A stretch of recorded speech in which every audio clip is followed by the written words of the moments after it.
Ohio's considering making changes to a controversial policy, one that allows employers to report workers who refuse to go back to their jobs. This would potentially result in them losing their unemployment benefits.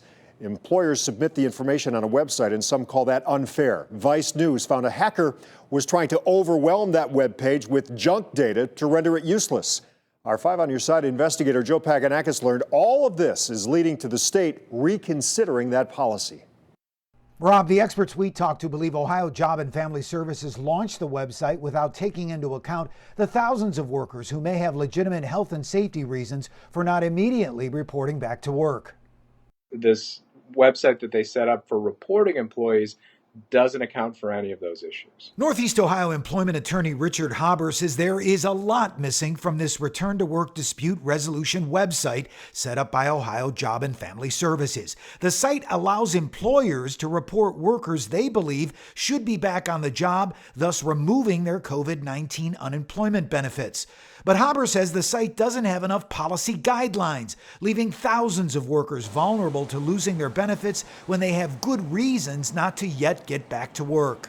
People over the age of 65, people with diabetes, people with immune compromised conditions, people with heart disease. If they allow employers to report, that's fine, as long as they have a system where people have legitimate exceptions. Policy Matters Ohio says the website was so hastily posted, it doesn't even take into account COVID-19 workplace return to work safety guidelines set up by the state. Read the governor's order and create exemptions for legitimate reasons for people who have good cause to not go back to work. But how we can be more clear around what constitutes a good cause refusal. Ohio Job and Family Services Director Kimberly Hall has now basically put the website on hold after it was hacked last week and spammed with thousands of bogus submissions.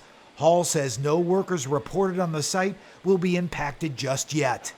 No unemployment benefits are being terminated at this time if an individual refuses to return to work until we articulate those policies. And Director Hall says the Return to Work Dispute website now has vastly improved security, that her team is working on policies, exceptions, and conditions on when workers can stay home and continue to collect unemployment. No date on that just yet. Hall says those policies are forthcoming. I'm 5 on Your Side investigator Joe Paganakis.